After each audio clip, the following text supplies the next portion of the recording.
हमारे दर्शकों, आपको बड़ी खुशी की बात है, मैं बताने जा रहा हूं कि जो 56-57 देश हैं इस्लामिक, उनमें जो है आधुनिकता की बयार चल पड़ी है। जैसा कि सऊदी अरब में भी जो है काफी हद तक जो है शरीयत जैसे कानूनों को जो है ताक पर रख दिया गया है, और कई ऐसे देश हैं जो कि पूरी दुनिया के साथ कदम से कदम मिला करके चलना चाहते हैं और चलने लगे हैं। लेकिन हमारा पड़ोसी देश है पाकिस्तान। उसके छोटे वहां के विद्यालयों में, मदरसों में ये पढ़ाया जा रहा है कि ये उनके खून का असर है जो भारत के खिलाफ इतना जहर उगल रहे हैं। और वो जहर इतना विषैला जहर उगलते हैं कि उस विषैले जहर का उनके देश पर ही असर हो रहा है।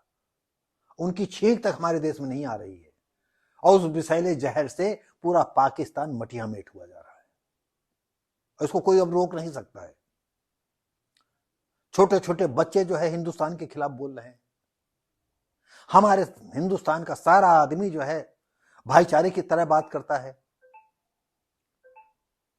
जिसको देखो जो हक के सोच नहीं पाता, वो भी हमारे साथ दीन है,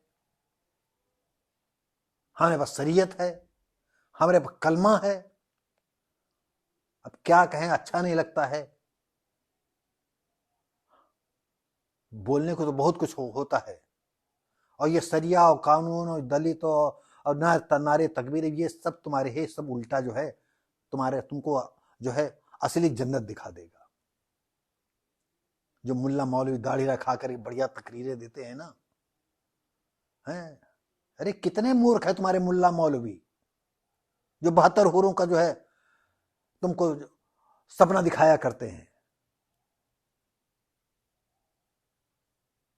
औरत को छोटा साबित करते रहते हैं हर वक्त। यही बातें हैं तुमको जो है जमीन में धंसने के लिए। पूरी दुनिया के मुसलमान जितना ही शरीयत पर चलेंगे, उनका देश उतना ही नीचे जाएगा। और पाकिस्तान की क्या दुर्दशा हो रही है, यह सबसे छुपा नहीं है। चुनाव में जो है बिलावल भुट्टो जो हैं, इमरान खान हैं, शरीफ जी हैं, किसी को पूर्ण बहुमत नहीं मिला है। अब वहां तोड़ फोड़ सब कूटनीति चालू हो गई है। और जरदारी जी जो अपने लड़के को, बिलावल को जो है देश का प्राइम मिनिस्टर बनाना चाहते हैं। खैर, इस विषय में हम लोग क्या कह सकते हैं। वहां का कानून जैसा करेगा वैसा हो पाएगा। और जैसे वो प्राइम मिनिस्टर बन जाएंगे तो उनको प्राइम मिनिस्ट्री चलाने के लिए सिर्फ देश के खिलाफ जहर उगलना, जितना उगलेंगे उतना ही उनका शासन सत्ता उनके हाथ में बनी रहेगी। वही इमरान खान ने किए, और इमरान खान जो है कोर्ट ने उनको अयोग्य घोषित कर दिया है। भले उनके 101 पार्टी के सदस्य जीते हों, अब उनका भले उनके नाम से जीते हों, लेकिन अब वो जो है जेल की रोटी खाएंगे, और हो सकता है जमानत पर आ जाएं, अलग बात है। क्या करेंगे वो तो अलग बात है। तो साथियों, हम आपको बता रहे हैं कि मलेशिया देश में कई शरिया कानूनों को ध्वस्त कर दिया गया, बंद कर दिया गया। सोचिए, मलेशिया भी जो है आधुनिकता की तरफ एक कदम रखा है उसने, और इंसानियत के नाते मैं कहूंगा बहुत अच्छा कदम है। कम से कम वहां की बहन बेटियों को पढ़ने का मौका मिलेगा, आगे बढ़ने का मौका मिलेगा, दुनिया को देखने का मौका मिलेगा। तो अब आपको बता दें कि कुआलालंपुर मलेशिया की शीर्ष अदालत ने शुक्रवार को केलंतन राज्य की ओर से पारित करीब 16 इस्लामिक कानूनों को, जिसको शरिया कहा जाता है, शरिया की असंवैधानिक घोषित कर दिया कि संविधान के खिलाफ ठीक नहीं है वो।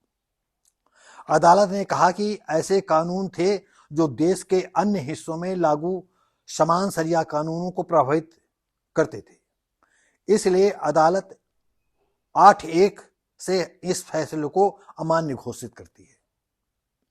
देश अच्छी बयार है, बच्चे पढ़ेंगे, उन्नति करेंगे, दुनिया को समझेंगे, और हम चाहेंगे कि मलेशिया सरकार से कि और दुनिया को देखो कहाँ से कहाँ पहुँच रहे हैं। और अगर आपको दीन की ही पढ़ाई पढ़नी है, कलमा की पढ़ाई पढ़नी है, कुरान की पढ़ाई पढ़नी है, तो मदरसा चालू रखो। और मदरसे में क्या हो रहा है, ये मुल्ला मौलवी क्या मदरसों में कर रहे हैं, सिर्फ जिहाद पाल बना रहे हैं, जिहादी लोगों को पैदा कर रहे हैं। तो अच्छे बयार के साथ हम मलेशिया सरकार को धन्यवाद देंगे कि नए विचारों के साथ अब अगर ये देश आगे बढ़ेगा तो अच्छी बात है। और घुमा फिरा करके सरिया को लागू करना है, सरिया को जो है कठमुल्लापन दिखाना है, तो मेरी कोई शुभकामनाएं नहीं है, न राजनेताओं के लिए न देशों के लिए। और सबसे बड़ी बात यह है कि इस्लाम की दरिंदगी के पक्ष में हमने देखा कि जो है पाकिस्तान की कुछ लड़कियां थी जो मदरसों में पढ़ी हुई थी, पूरे जो है तंबू में थी, वो कहती थी कुरान पढ़ लिया, सब कुछ पढ़ लिया, उनको इस साइंस से कोई लेना देना नहीं है। तो तुमको इतनी तमीजें नहीं है, तुम नापदान के कीड़े हो, तो भाई नापदान के कीड़े की तरह बिजबिजाते रहो। और यही देश दुनिया के हर लोगों को है जो आधुनिकता को नहीं पकड़ना चाहता उनके लिए। तो साथियों, अब अबू धाबी में मंदिर बन रहा है और प्राण प्रतिष्ठा के लिए जो है उसकी ओपनिंग के लिए हमारे प्राइम मिनिस्टर 23 को जा रहे हैं 2 दिन की राजकीय यात्रा पर। और ये हमारे पूरे भारत देश के लिए, पूरी दुनिया के में रह रहे हिंदुओं के लिए बड़े गर्व की बात है। साथियों, ये मलेशिया की खबर दे करके अगर हम आपको अच्छा लगा हो कि शायद हो सकता है कि समाजवादी दृष्टिकोण धीरे धीरे करके लोग अपनाएं, तो लाइक, शेयर, कमेंट करें। और कुछ मैंने इधर उधर कहा हो, कभी कभी अज्ञानतावश भी कुछ बातें आ जाती हैं कि लिखा कुछ और है, हम समझते कुछ, सुना कुछ और, समझा कुछ और, उस हिसाब से हो सकता है कि इधर उधर हो जाए, तो आप कमेंट करके प्लीज़ हमें बताएंगे। हमने आपको पहले बताया था कि मैं 38 साल बाद जो है ये मंच ही समझ लो, मैं मंच पर बोल रहा हूँ। मैं बोल नहीं पाता था, कभी मंच पर मैं बहुत बोलता था।